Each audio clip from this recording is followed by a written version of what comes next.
Judaïsme au féminin, vivez votre judaïsme intensément avec la rabbinite Léa Benaïm.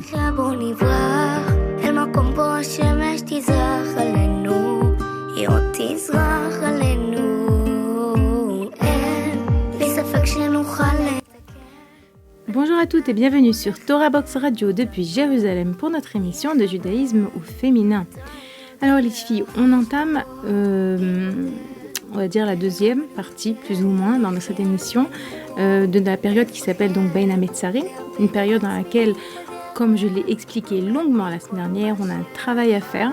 Et oui, Hachem, il attend de nous quelque chose, et Baruch Hachem, grâce à nos sages, les idées sont plus claires, on sait un petit peu comment appréhender les périodes tellement importantes du calendrier, et donc on va continuer cette semaine, ce qu'on a commencé la semaine dernière, de voir un petit peu comment est-ce qu'on peut réellement exploiter ces jours, puisque oui, Hachem il attend de nous qu'on s'endeuille sur la destruction du Beth Amikdash, sur l'exil qui est tellement long, et comme on l'a expliqué la semaine dernière, il faut comprendre ça veut dire quoi. Donc on va un petit peu encore aujourd'hui en parler, Ezrat Hachem. Cette semaine également nous avons un nouveau livre, nous allons commencer le livre de Devarim, et on va voir un petit peu de quoi va nous parler ce livre, quel est le but de ce livre, etc. Et on va comme d'habitude essayer de faire un lien entre le livre et la période que nous traversons. Et également ce Shabbat qui vient s'appelle Shabbat Chazon. On va également voir ce que ça veut dire, qu'est-ce que nous dit Rabbi Levi Yitzhak de Berditchev sur ce Shabbat Chazon. Puis aussi, on a des Iloulot importantes cette semaine. En l'occurrence, on a la Iloula de Rashi, et oui, Rabbi Shlomo Yitzhaki, le commentateur numéro 1 de la Torah, ainsi que la Iloula de Aaron à Cohen, et samedi soir, dimanche, la Iloula du Harizal. Donc voilà, pas mal de choses à se dire. Mettez-vous en place, on se retrouve tout de suite après pour notre émission. Je vous attends. Retrouvez tout de suite Judaïsme au féminin avec la rabbinite Léa Benaïm. Avec Maaser.com, calculez le montant de votre Maaser en quelques clics. Grâce au site Maaser.com développé par Torah Box, calculez le montant de votre Maaser chaque mois de manière simple, précise et conformément à la halakha. Maaser.com, un autre site exclusif made in Torah Box. Avec le Beth Midrash virtuel de Torah Box, étudiez la Torah en groupe sans vous déplacer. Pour la première fois sur Torah Box, rejoignez un groupe d'études dans la discipline de votre choix et avec les meilleurs rabbanim, Halakha, Talmud, Mishnah ou encore éthique juive Chassidut. Confiné ou loin d'un lieu d'études, vous pouvez enfin étudier en compagnie d'un Rav et d'autres élèves en ligne avec Zoom, depuis votre ordinateur ou votre smartphone. Le Beth Midrash virtuel de Torah Box, enfin un centre d'études 100% online.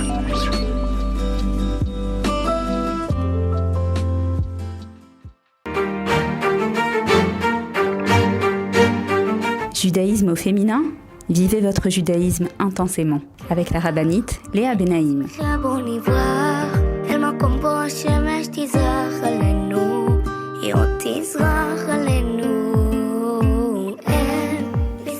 Et nous voilà donc pour notre émission de judaïsme au féminin sur Torah Box Radio, et j'espère que vous allez bien. Et alors voilà, écoutez, on va commencer cette semaine un nouveau livre, le dernier des 5 livres de la Torah, le livre de Devarim. Il va se passer des choses dans ce livre. En réalité, il ne va rien se passer. Et il va se passer beaucoup de choses. Je m'explique. Ce livre de Devarim s'appelle également le Mishneh Torah. Pourquoi ? Parce qu'en fait, on est arrivé là à la fin des 40 ans dans le désert. Il s'est passé beaucoup de choses dans le désert, comme on l'a dit la semaine dernière lorsqu'on a parlé de la paracha de Mas'é, les voyages. On a dit que dans le désert il y avait des moments forts, il y avait des moments plus difficiles, il y a eu le don de la Torah, il y a eu la faute du veau d'or, il y a eu la faute des explorateurs, il y a eu les miracles du puits de Myriam, des nuées de Aaron. Et en fait là on arrive au bout des 40 ans dans le désert, et maintenant Moshe décide de prendre la parole. Alors, vous savez, j'ai lu tout à l'heure un très joli texte, une sorte de poème comme ça, qui est en hébreu, qui a été écrit par une rabbinite israélienne, la rabbinite Redva Levi. Et en fait, je vous l'ai traduit, je voulais vous l'apporter et je l'ai oublié. Bon, Gamsou Letova. Et en fait, cette rabbinite, elle introduit ce livre de Devarim avec un très joli poème qui en fait décrit le personnage de Moshe. Moshe, on l'a connu en Égypte. Et on sait que lorsqu'Hachem lui avait donné sa mission d'aller sortir Ibn Israël d'Égypte, Moshe il disait mais moi je ne sais pas parler, mais moi je bégaye, c'est pas moi, je ne suis pas capable. Et voilà que Moshe, Baruch Hachem, il a rempli sa mission. Il les a accompagnés dans le désert pendant 40 ans. C'était pas évident, c'est pas tous les jours évident. D'ailleurs, il va le dire, on va voir ici le verset dans lequel décrit combien c'était difficile pour lui. Mais de quelqu'un qui ne sait pas parler, il va parler et il va avoir donc dans ce livre de Dvarim toutes les... en fait, c'est Moshe qui parle et c'est Moshe qui décrit en fait ce qu'ils ont traversé ensemble. Il y a évidemment des épisodes qu'il répète avec des rajouts qui viennent un petit peu compléter les histoires qu'on a vues dans le livre de Bamidbar ou avant. Moshe, il va leur donner des consignes par rapport à l'entrée en Eretz Israël, il va leur rappeler des lois. Et en fait, c'est un petit peu un livre donc de préda, comme on dit, de séparation. Avant de quitter ce monde, Moshe, qui disait qu'il ne savait pas parler, et bien là, maintenant, il va parler. Tout ce livre de Devarim, il va parler et il va dire tout ce qu'il a sur le cœur au Bnei Israël, pas sur le cœur dans le sens négatif, attention, mais combien est-ce que Moshe aimait les Bnei Israël et combien est-ce que là, maintenant, il sent combien c'est important de leur donner les dernières lignes droites avant de pouvoir entrer en terre d'Israël, en sachant que lui, Moshe, ne peut pas rentrer en terre d'Israël. Et comme ça, le livre commence. Ele adevarim asher diber Moshe el kol Israël be'ever hayarden bamidbar ba'arava mol souf ben paran ou ben tofel velavan vachatzerot vedizaav. Ce sont les paroles que Moshe a déclarées à tout Israël de l'autre côté du jardin. Donc voilà, maintenant Moshe, il parle, ce livre de Devarim.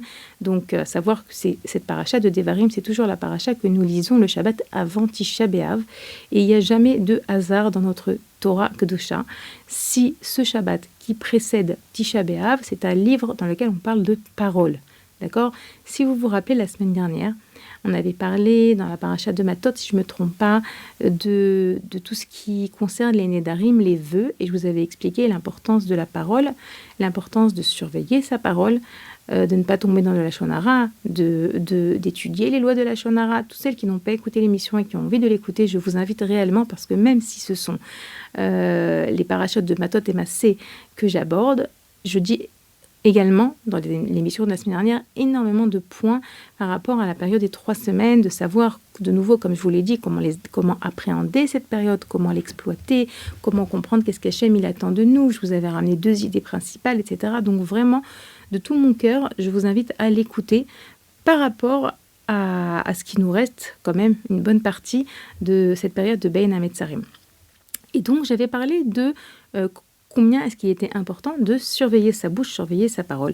Eh bien, on va continuer aujourd'hui avec cette idée, mais si j'ai un peu plus mis l'accent la semaine dernière sur le sourd mera, sur le fait de s'éloigner du mal, de ne pas dire des paroles négatives, de ne pas dire des paroles interdites, là, cette semaine, j'ai envie de vous parler des paroles positives, puisque tout ce livre, ce 5e livre, s'appelle Devarim, les paroles. Donc on comprend bien que autour de ce qu'on a à réparer par rapport à cet exil qui n'en finit plus, par rapport à la destruction du 2e temple qui n'est pas encore, dont les raisons n'ont pas encore été réparées, etc., il y a la parole, elle a une place très, très, très centrale. On va en reparler bien sûr, mais déjà, on va commencer par comprendre qu'est-ce qui se passe dès le début de ce livre de Dvarim. Moshe y parle, ok ? Et Moshe, en fait, c'est étonnant, il leur ramène des endroits dans la plaine, face à Souf, entre Paran et entre Tophel, et Lavan, et Hatzerot, et Dizarav. C'est un petit peu étonnant ces endroits qui sont ramenés ici. Alors, je vous ai dit, cette semaine, on a la Iloula de Rashi. Donc, on va... mardi, c'est la Iloula de Rashi. Lundi soir, mardi. Donc, vous savez, c'est toujours important, le jour de la Iloula d'un tzaddik, d'étudier quelques mots du tzaddik, de se lier à lui grâce à ses enseignements. Et c'est valable pour les 3 jours autour. Donc, même si vous écoutez cette émission un autre jour que lundi soir et mardi, c'est toujours bon. C'est toujours bon, Bichlal, d'étudier Rashi, mais encore plus la semaine de sa Iloula. Regardez ce que nous dit Rashi, c'est intéressant. En fait, Rashi nous explique que Moshe, ici, il va faire quelque part des remontrances au Bnei Israël. On apprend énormément déjà de cette idée de remontrance à ce moment-là. On voit aussi, vous savez, qu'à la fin de sa vie, Yaakov Avinu avait fait des remontrances à ses enfants. Et justement, à la fin de sa vie, et pas au moment même où il fallait peut-être faire la remontrance au moment même du problème qui a engendré le fait de devoir leur faire une remontrance. On voit que tant Moshe que Yaakov, ils choisissent leur moment. C'est pas juste quand il se passe quelque chose, c'est pas juste quand ça leur prend, c'est pas juste pour vider leur sac, c'est pas juste pour dire j'ai fait le reproche qu'il fallait à mes enfants, j'ai fait le reproche qu'il fallait au Béni Israël. C'est réfléchi, c'est choisi, c'est pesé, d'accord.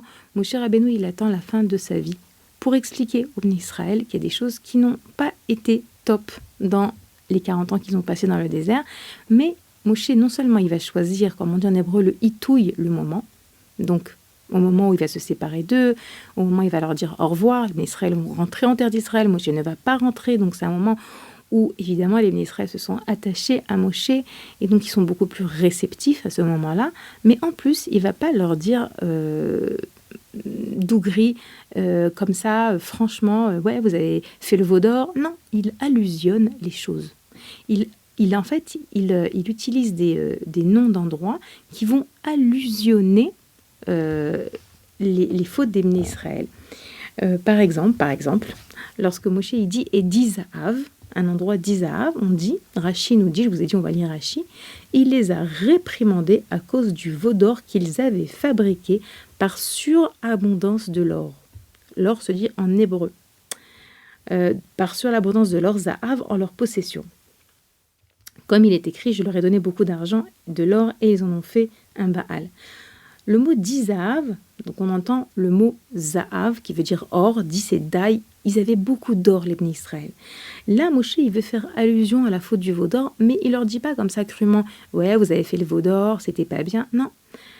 Il leur dit, il leur mentionne cet endroit d'Izahav, mais en disant qu'en vérité, c'est parce qu'ils avaient trop d'or et ils ne savaient pas quoi faire avec leur or, avec leur argent, et c'est à cause de ça qu'ils sont tombés dans le piège de faire un veau d'or.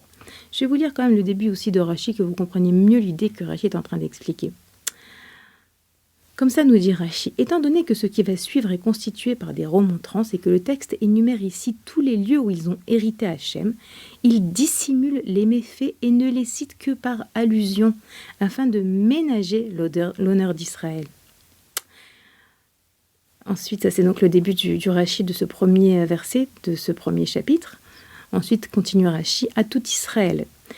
Il dit sur les mots à tout Israël, s'il n'en avait réprimandé qu'une partie. Ceux restés dans la rue auraient ergoté. Vous m'avez entendu, vous, ce qu'il a dit, le fils d'Abraham, et vous n'avez rien trouvé à répliquer sur tel ou tel point, etc. Tout le monde était présent. Je vous saute quelques lignes. Dans le désert. Ce n'est pas dans le désert qu'ils se trouvent, mais dans les plaines de Moab. Pourquoi parler du désert? Parce que c'est dans le désert qu'ils l'ont irrité, lorsqu'ils ont dit, si seulement nous étions morts par la main d'Hachem dans le pays d'Égypte. Ensuite, sur le mot dans la plaine, à cause de la plaine, lorsqu'ils ont péché avec Baal Péor à Chittim dans les plaines de Moab. Je ne vais pas vous lire tout le Rashi, mais en fait, un Rashi à chaque endroit que Moshe énumère, il explique qu'en vérité, c'est à cause de cet endroit, c'est à cause de ce qui s'est passé là-bas qu'ils ont fauté quelque part.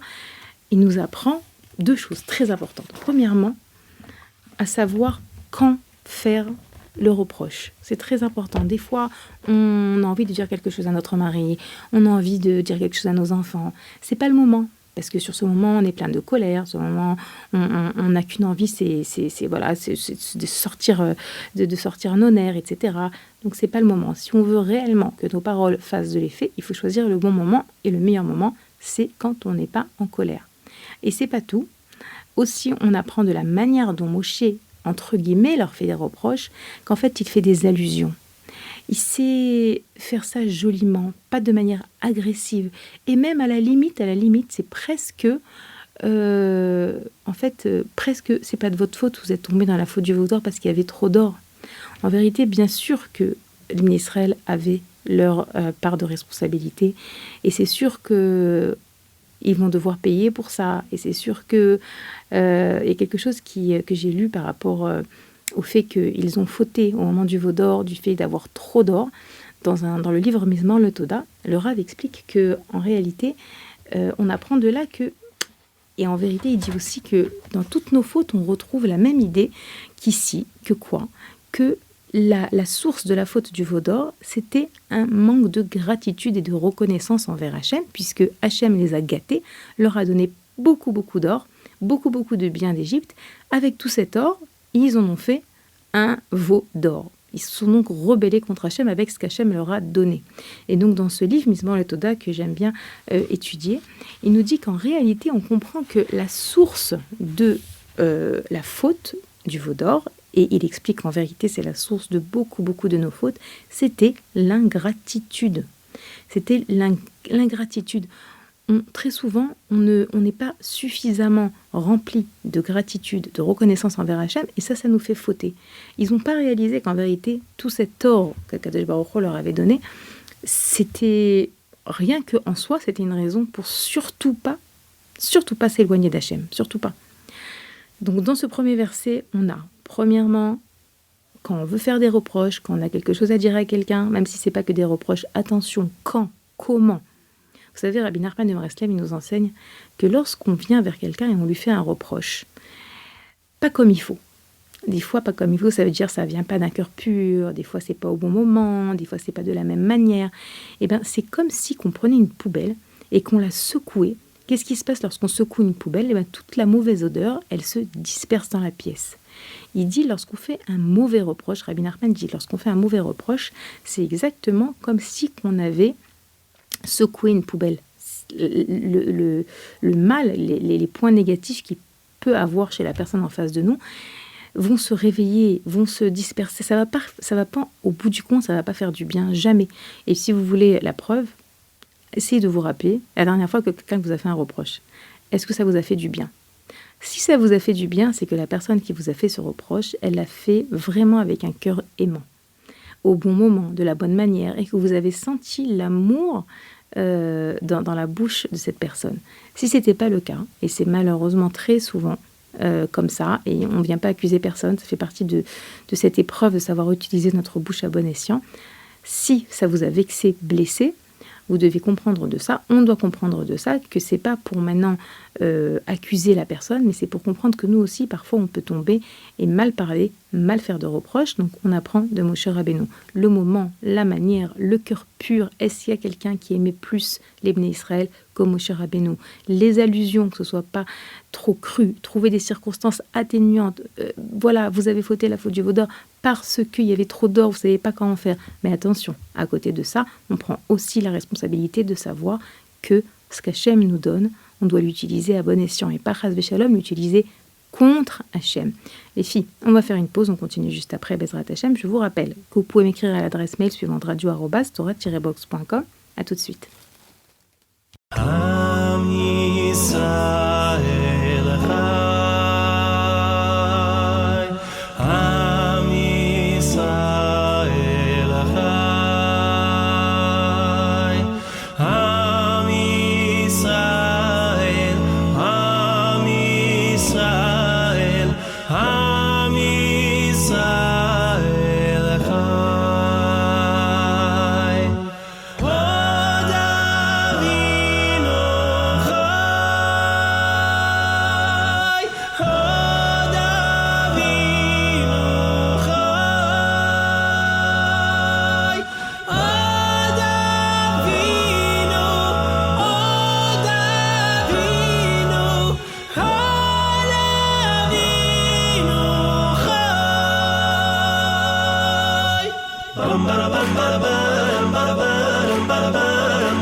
כי סהבול במים מתחוללים ובני אורוי זה לא ישתתפוכו כי סלח במויש לא יסיקו ולהובו לא יסיברו כי סהבול במים מתחוללים ובני אורוי זה לא ישתתפוכו כי סלח במויש לא יסיקו ולהובו לא יסיברו בואי שוב המים, עם ישראל חי מתחת השמיים, עם ישראל חי עם הבעיה, עם התאילה ולשמוע ידעי, עם ישראל חי li'olam. Bo'ei shuva mayim, am Yisrael chai mitachas hashamayim, am Yisrael chai. Im ha'bayei, im ha'teire v'nishmoirei, am Yisrael chai li'olam. Ki savar b'mayim mitchol olim, uvanei omorais lo yishtafucho, ki seilech b'mayesh lo yisiko ve'le'ova lo yisivardo. Ki savar b'mayim mitchol olim, uvanei omorais lo yishtafucho, ki seilech b'mayesh lo yisiko ve'le'ova lo yisivardo.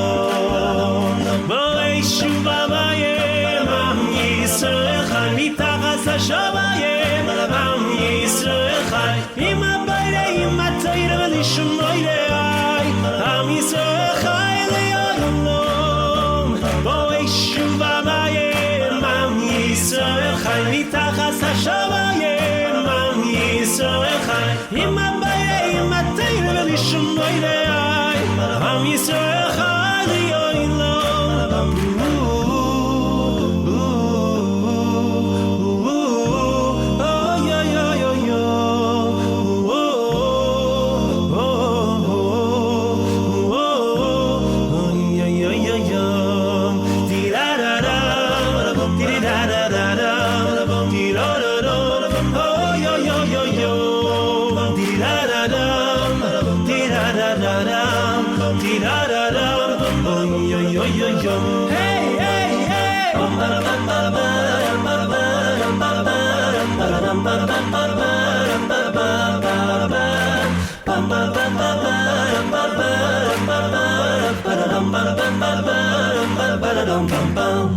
Bo'ei shuva mayim, Yisrael chai mitachas hashamayim, am Yisrael chai.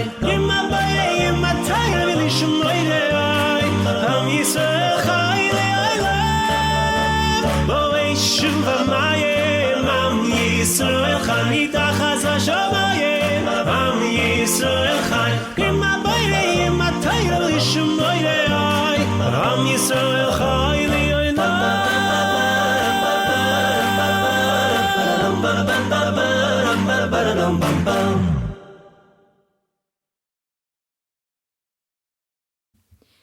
Et nous revoilà pour la suite de notre émission de judaïsme au féminin sur Torah Box Radio.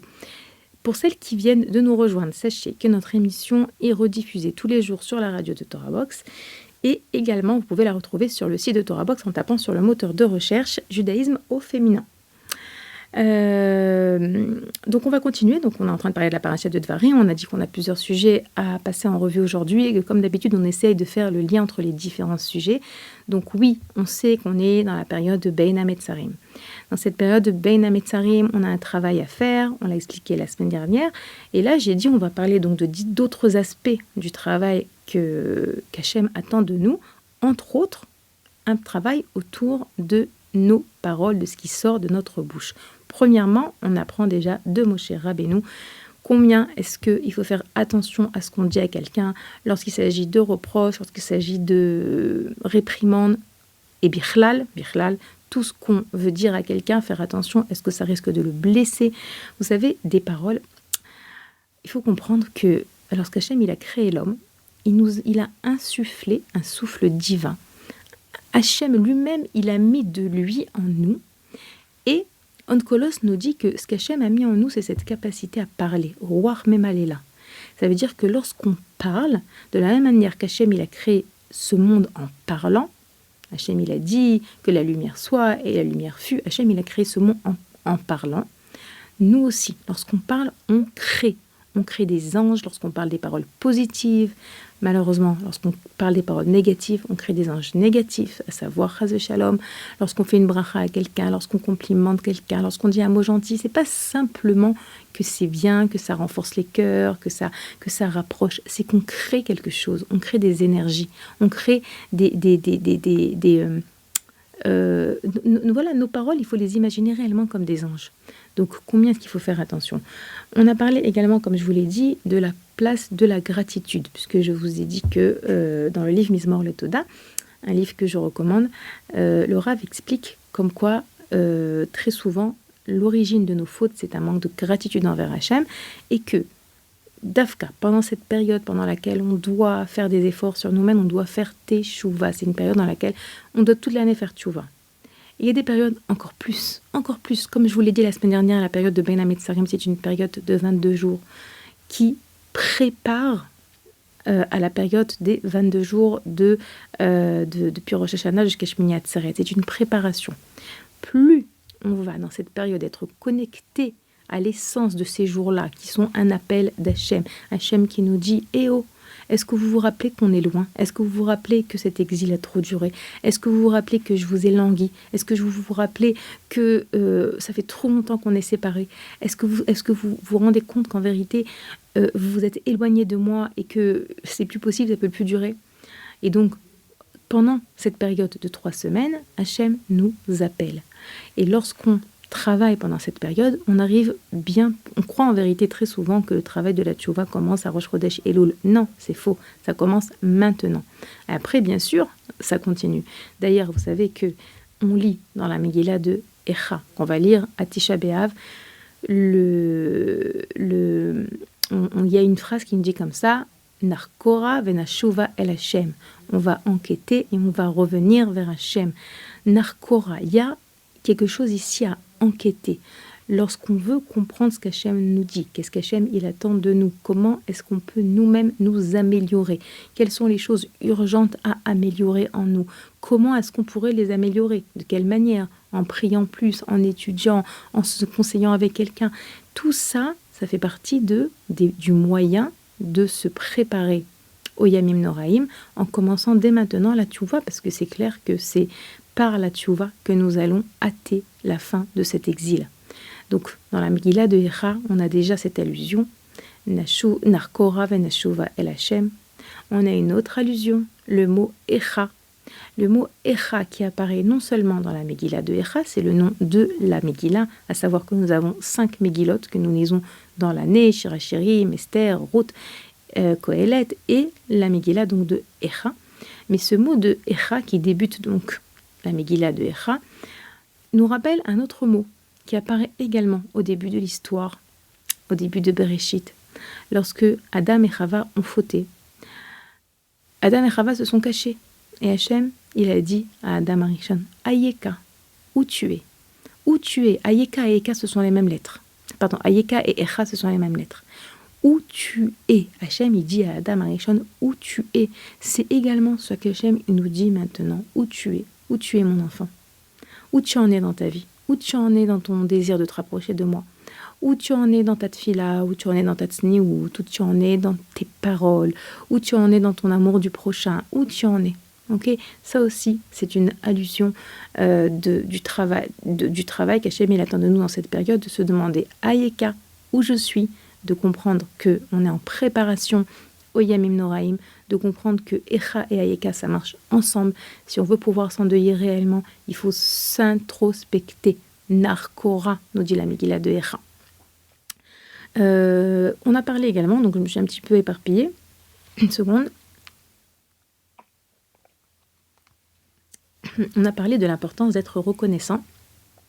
Il faut savoir qu'on a une mitzvah, qui est une mitzvah midéoraita, d'être reconnaissant. Je veux dire par là que savoir remercier Hachem, c'est obligatoire. Le premier mot qu'un juif il dit le matin, c'est modéani, moda'ani, d'abord le verbe de léodot, de remercier. Un juif s'appelle Yehudi, de la racine léodot, donc tout ça on le sait. Mais parmi les 613 mitzvot, on a une mitzvah, donc une mitzvah midéoraita de la Torah, qui exprime totalement cette notion de devoir être reconnaissant. Et de quelle mitzvah je parle? Je parle de la mitzvah du Birkat Hamazon. Et oui, Birkat Hamazon, quel rapport là avec les 3 semaines? Et oui, ça a un rapport. Parce que comme je vous l'ai dit, la source de nos fautes, c'est un manque de gratitude. Et si la source de nos fautes, c'est un manque de gratitude, comment est-ce qu'on corrige? On corrige en augmentant la gratitude. Comment est-ce que j'augmente la gratitude? D'abord, en accomplissant la mitzvah de la Torah dans laquelle on remercie Akadosh Baruch Hu. bien sûr, lorsque vous levez les yeux au ciel et que vous dites merci à Hachem que je suis en bonne santé, c'est sûr que vous accomplissez une mitzvah. Mais lorsque vous lisez le Birkat Hamazon dans les mots, non seulement c'est une bracha pour la parnassa, c'est la petite parenthèse, mais en plus vous êtes en train d'accomplir la mitzvah d'Oraita, de remercier et de louer Hachem pour ce qu'il vous a donné, pour ce qu'il nous a donné. Donc, oui, c'est un moyen également de se renforcer. En vérité, vous savez, quelqu'un qui m'a... Je crois que j'ai lu un jour quelque part un conseil pour se renforcer dans l'intention, la kavana qu'on met dans le Birkat Hamazon. On m'avait dit, avant de commencer le Birkat, arrête-toi 2 secondes et regarde un petit peu, rappelle-toi ce que tu viens de manger. S'il reste à table des choses, ben, tu regardes. Et s'il ne reste plus rien, tu te rappelles qu'est-ce que tu as mangé. Ah, j'ai mangé ça, c'était bon. Maintenant, tu vas rentrer dans le Birkat Hamazon avec plus le cœur plus rempli de gratitude. C'est une idée. En plus, vous savez, dans le Birkat Hamazon, on dit les mots Bechen, Bechesed ou Verachamim. Bechen, c'est avec grâce. Hachem, il nous a nourris avec grâce. Ça veut dire quoi avec grâce? Ça veut dire qu'on a mangé du salé, du sucré, quelque chose d'acide, quelque chose d'amer par rapport à ce qu'on aime, par rapport à nos goûts, quelque chose de vert, quelque chose de jaune, et des couleurs, il y a des goûts. Tout ça, c'est la grâce d'Hachem. Akadosh Baruch Hu, dans sa bonté infinie, il nous a donné à manger de toutes les couleurs, pour tous les goûts, de tous les styles. Waouh! Merci Hachem. Donc, Bémet, c'est un point avec lequel je voulais partager avec vous. Autre chose également d'intéressant, vous savez, après la destruction du deuxième Beth Amikdash, il y a un groupe de juifs qui n'est pas mort. Ils se sont réfugiés dans la ville de Beitar. Malheureusement, quelque temps après, les ennemis ont conquis cette ville et cette forteresse et tous les habitants ont été tués. Malheureusement, le gouverneur ennemi n'a pas laissé au Bnei Israël la possibilité d'enterrer les cadavres, les corps. Et sont passés 25 ans avant que les Juifs puissent enterrer les Bnei Israël qui étaient morts à Beitar. Et lorsqu'ils sont venus pour les enterrer, ils se sont aperçus que les corps étaient entiers. Ils n'avaient pas du tout, ils ne s'étaient pas abîmés, ils étaient entiers, sans mauvaise odeur.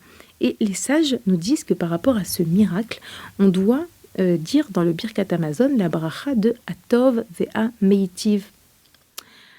Et le Rav Meir Simcha Cohen, dans son livre le Meshech Chochma, il dit pourquoi est-ce que ok, c'est un beau miracle, c'est un grand miracle, mais pourquoi est-ce que de tout temps, à partir de ce moment-là, on rajoute dans le Birkat Hamazon cette bracha de Atov et Amétiv parce que les Bnei Israël, les Juifs qui étaient à Beitar, leur corps est resté intact. Bon, ça fait longtemps, quoi. Quel rapport, pour quel intérêt de nous le rappeler jusqu'à encore aujourd'hui? C'est très beau ce que dit le Meshech Chochma. Il dit que dans ce miracle, en fait, ce miracle est venu pour faire comprendre aux Bnei Israël que même dans l'obscurité, même au fin de l'exil, même lorsqu'ils étaient, donc après la destruction du deuxième Beth Amikdash, dans un état de désespoir total, non, Hachem, il leur dit, c'est le clin d'œil, Hachem, il leur dit, je suis avec vous tout le temps. Oui, ces corps sont restés intacts parce qu'Hachem voulait faire comprendre aux Bnei Israël qu'il est tout le temps avec lui, qu'il nous préserve en permanence. Et même lorsque, malheureusement, il y a des destructions, il y a des morts, et il y a des choses très difficiles, malgré tout, Hachem, il est là. Et il nous aime. Et pour nous rappeler de ce miracle, pour nous rappeler de ce qui se cache derrière ce miracle, qu'Hachem, malheureusement, il y a des fois, il n'y a pas le choix. Il devait détruire le Beth Amikdash. C'était ce qu'il y avait de mieux pour nous. Vous savez, on dit que... Il y a dans le Tehillim 79, ce Tehillim, il commence par Mizmor. Mizmor, c'est un chant, c'est quelque chose de positif. Et pourtant, c'est un psaume qui nous décrit la destruction, apparemment un psaume très triste. Et il y a une parabole qui nous aide un petit peu à comprendre ce psaume, en nous disant, c'est comme un roi qui aimait beaucoup son fils, et qui lui avait construit comme ça un bel endroit à la maison. Et son fils, il s'est mal comporté, il a quitté le royaume, et il est tombé très bas. Et qu'est-ce qu'il a fait le père? Il a détruit cet endroit, cette chambre, ce bel endroit qu'il avait construit pour son fils. Dans sa colère et dans sa peine, le père, il a détruit l'endroit. Et il y a un proche du roi qui vient et qui se met à jouer de la flûte. Et les gens autour de lui, ils disent, mais qu'est-ce que tu fais? Qu'est-ce que tu joues de la flûte? C'est tellement triste, c'est tellement atroce. Le père est en colère contre son fils au point où il a détruit l'endroit qu'il avait construit pour lui. Il fait, mais vous ne comprenez pas, justement, le roi, il met la colère sur des tissus, sur du bois, sur de l'or. Il ne met pas sa colère sur son fils. Et donc, c'est une source de joie. C'est pour ça aussi qu'au moment même de la destruction du Beth Amikdash, les Krouvim, les chérubins, se tournaient l'un face à l'autre. Vous savez que dans le Kodesh HaKodashim, il y avait les Krouvim, il y avait les chérubins. Ils avaient la possibilité d'être ou l'un face à l'autre ou se donnant dos. En général, ça exprimait la situation entre Hachem et les Bnei Israël. Au moment de la destruction, donc au moment où a priori rien ne va plus, au moment le plus dur, au moment le plus atroce, qu'est-ce qui se passe? Eh ben non, les Goïm, les Romains, lorsqu'ils rentrent dans le Kodesh HaKodashim, qu'est-ce qu'ils voient? Ils voient les Krouvim qui sont face à face. Alors évidemment, eux, ils comprennent rien. Mais nous, on sait qu'Hachem, il veut nous dire, j'ai été obligé de détruire le Beth Amikdash. J'ai été obligé de le détruire parce que c'était ou lui ou vous. Vous saviez plus comprendre et utiliser cette force que le Beth Amikdash il avait de nous rapprocher. Vous avez utilisé le Beth Amikdash à mauvais escient. Mais Israël fautait et a prévenu au Beth Amikdash, ça marchait plus. Donc Hachem, il préfère mettre sa colère sur des pierres plutôt que de mettre sa colère sur ses enfants. Et ça, c'est une source de joie.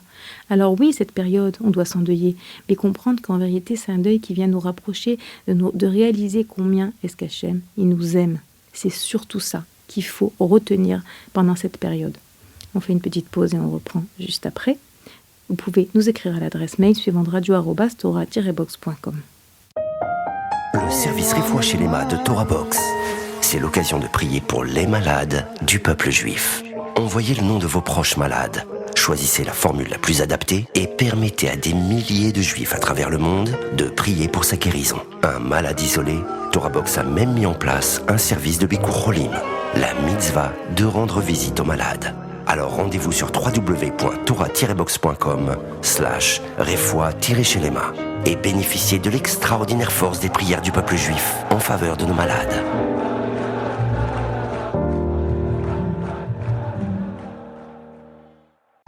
Torah Box Yeladim, c'est la Torah pour nos enfants. Retrouvez chaque mercredi Béni et ses amis pour apprendre la paracha de manière ludique et découvrez des vidéos pour enseigner à nos enfants la Mishnah, la Gemara, les chants de Shabbat et des histoires passionnantes de nos tzadikim. Alors rendez-vous sur torah-box.com/yeladim pour vous inscrire et épanouir vos enfants en douceur et dans le divertissement sur la voie de la Torah et des bonnes midot. Torah Box Yeladim, c'est la Torah pour nos enfants.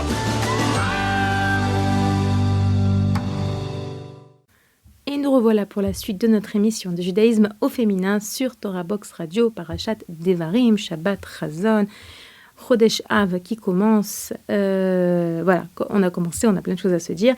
On va essayer d'aller vite pour pouvoir, Bezrat Hashem, tout passer en revue. Je vous ai dit que la Megillah de Echa, la Megillah que nous lisons à Tisha B'Av, on a également dans notre parasha une allusion puisque on a le mot Echa qui apparaît.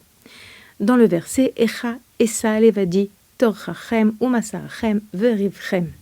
Traduction, Moshe Rabbeinu, comme je vous l'ai dit, il parle aux Bnei Israël et il leur dit que lorsque toutes ces années passées dans le désert, c'était dur pour lui. Comment porterai-je moi seul votre charge et votre fardeau et vos querelles? C'était dur pour Moshe. Echa, il dit comment, lui aussi, il dit comment. Maintenant, qu'est-ce qu'il leur reproche ici Moshe au Bnei Israël? Regardez ce que nous dit Rashi. Je vous ai dit, cette semaine, c'est Rashi, il est là, donc on apprend de lui. Il dit, Moshe, Echa Esa Levadi Torchachem. Comment est-ce que je vais porter votre charge? Ça veut dire quoi votre charge? Rashi, il dit, cela nous apprend que les enfants d'Israël étaient importants. Si quelqu'un voyait son adversaire sur le point de gagner son procès, il disait, j'ai des témoins à citer, j'ai des preuves à administrer, je vais vous adjoindre d'autres juges. Malheureusement. Et votre fardeau, il dit également le mot fardeau. C'est quoi votre fardeau? Rashi nous explique, cela nous apprend qu'ils étaient hérétiques. Waouh. Si Moshe sortait de bonne heure de sa tente, vous savez quoi, j'aime pas trop, ouais. Si Moshe sortait de bonne heure de sa tente, il disait, pourquoi le fils d'Abraham sort-il de bonne heure de sa tente? Serait-ce parce qu'il n'est pas à l'aise chez lui? Et s'il tardait à sortir, Alors il disait, pourquoi le fils d'Amram ne sort-il pas? Qu'en pensez-vous? Il est assis à manigancer contre vous de sombres desseins et à élaborer des projets contre vous.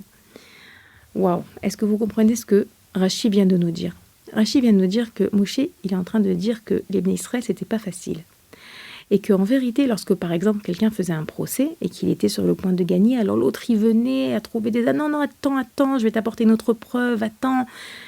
Ou bien, encore pire, le deuxième mot, Masachem, comment Rachid explique que les Bnei Israël pensaient du mal de Moshe tout le temps.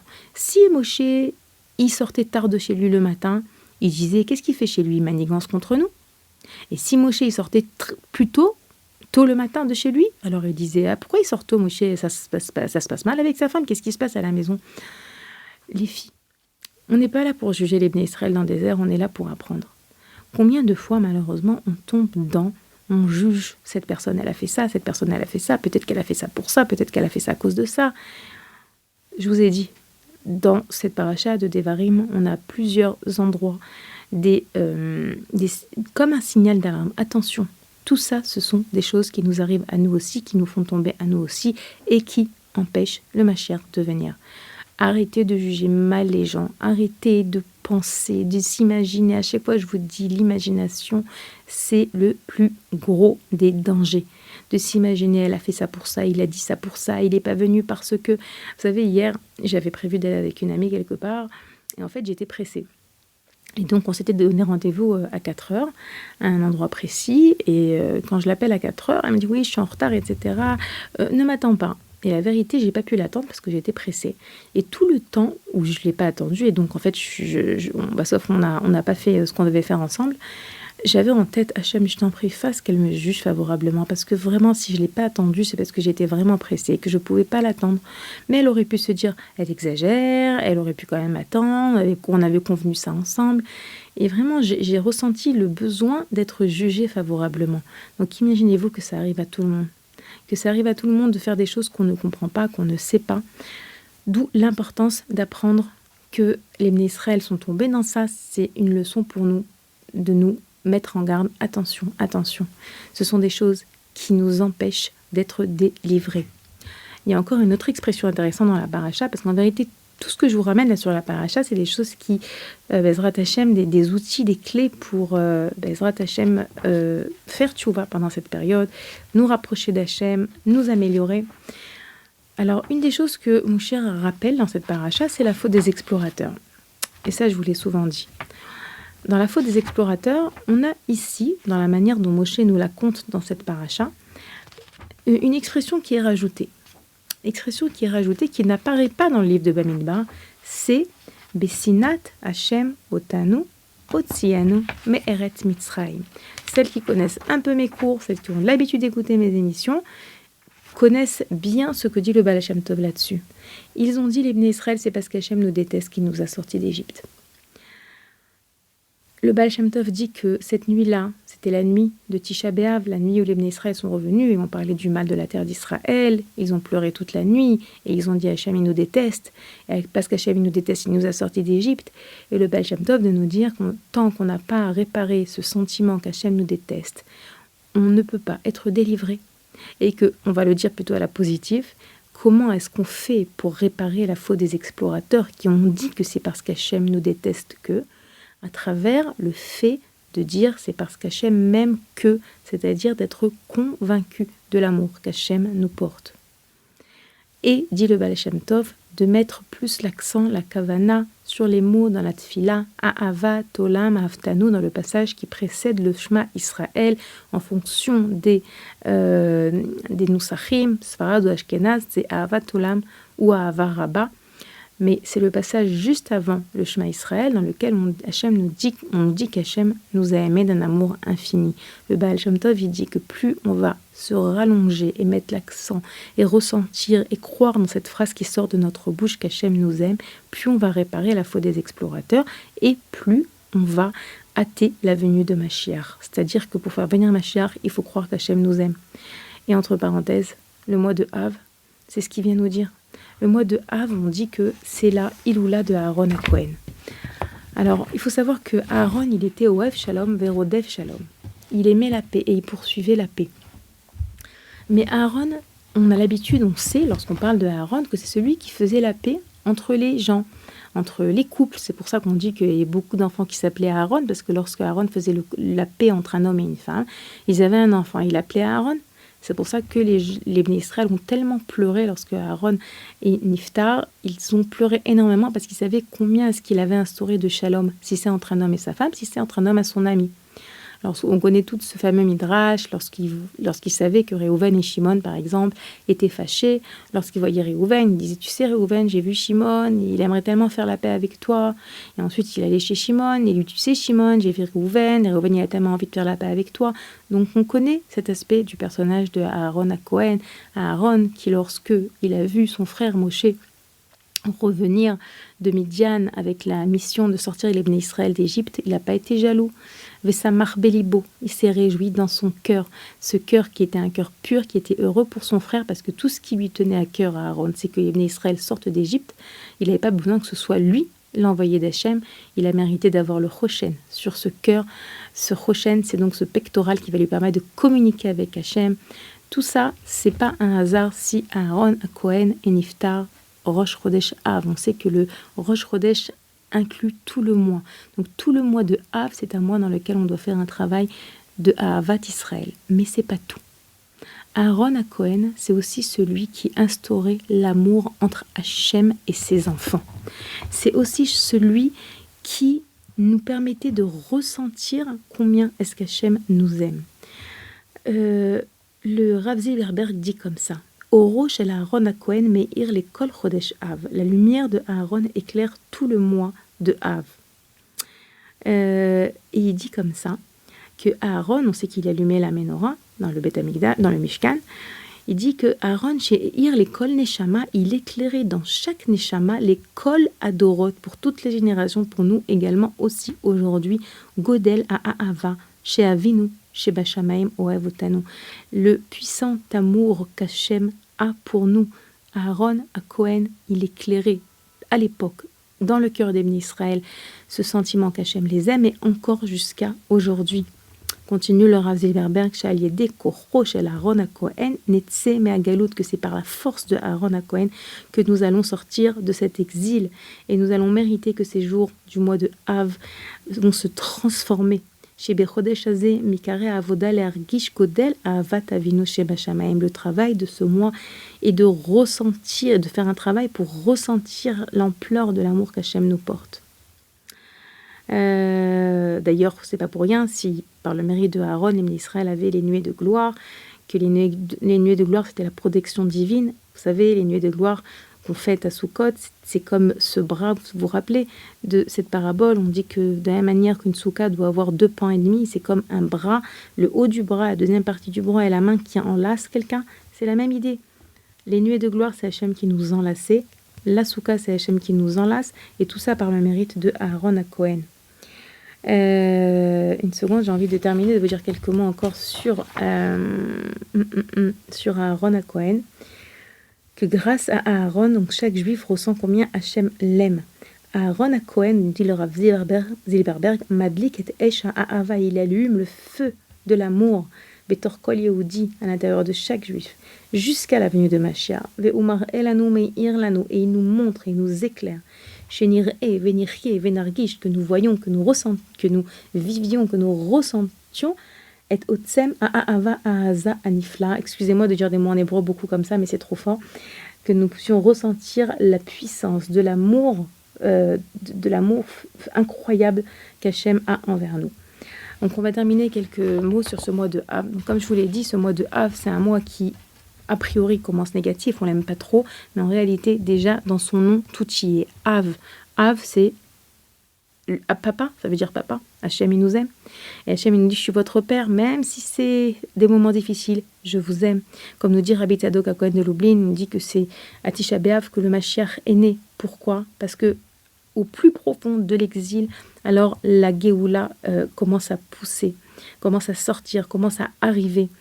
Et on dit également que Av, ce sont les lettres de Elul Ba, Elul il arrive. Ça, je vous l'ai expliqué depuis le début de l'émission, que c'est une préparation. Av, c'est également, je me souviens plus qui le dit, mais c'est Emouna et Bitachon. Donc c'est un mois très très très puissant qui commence par un travail spécifique et qui va terminer Be'ezrat Hashem par, pas terminer, qui va à la moitié du mois se transformer en grande simra grâce à tout Béav. Mais on n'a pas encore tout dit par rapport à Ben Hametzarim. Je vous ai dit Parashat Razon cette semaine. C'est le nom de la Haftara, Chazon Yeshayahu. Donc on donne le nom de ce Shabbat au nom de la Haftara. Chazon, c'est une vision. Rabbi Levi Yitzhak de Berditchev nous dit que ce Shabbat, chaque juif a la possibilité de voir le 3e Beth Amikdash. Alors chez Niske, que nous méritions Be'ezrat Hashem et que nous n'ayons pas à jeûner cette année. Que Be'ezrat Hashem, lorsque vous écouterez ces mots, ma chère sera déjà là. Mikol Alev. Merci et je vous rappelle que vous pouvez m'écrire à l'adresse mail suivante radio@torah-box.com. À bientôt.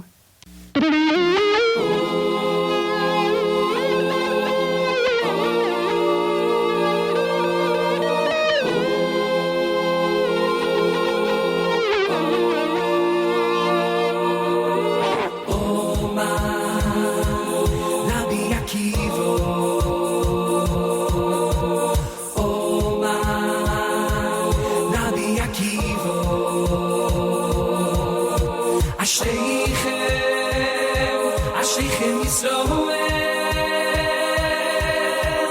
Oma, Rabbi Akiva,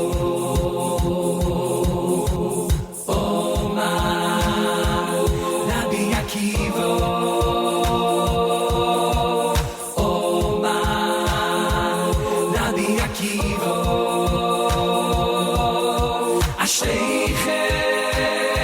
Ashreichem Yisroel.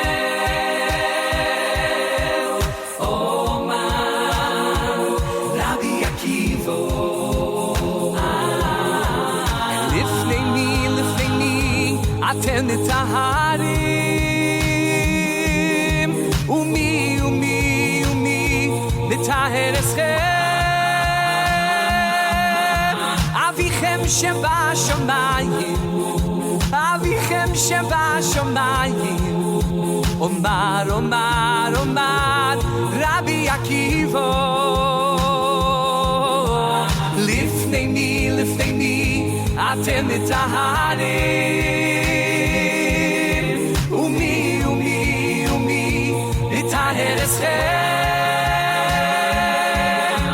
Avichem sheba shomayim, Avichem sheba shomayim.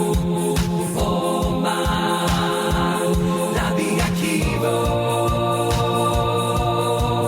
Omar, Rabbi Akiva.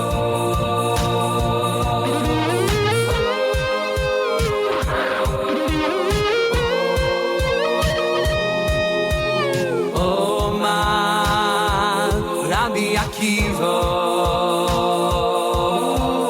Oma, Rabbi Akiva.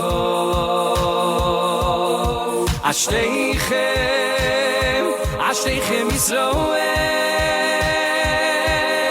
Oma, Rabbi Akiva. Lifnei mi, aten taharim.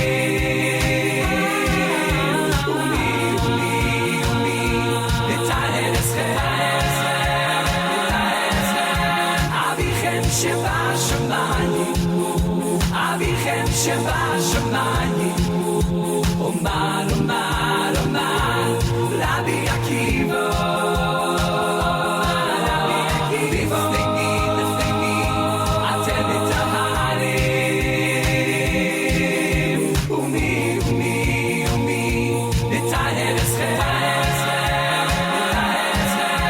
Avichem sheba shomayim, Avichem sheba shomayim.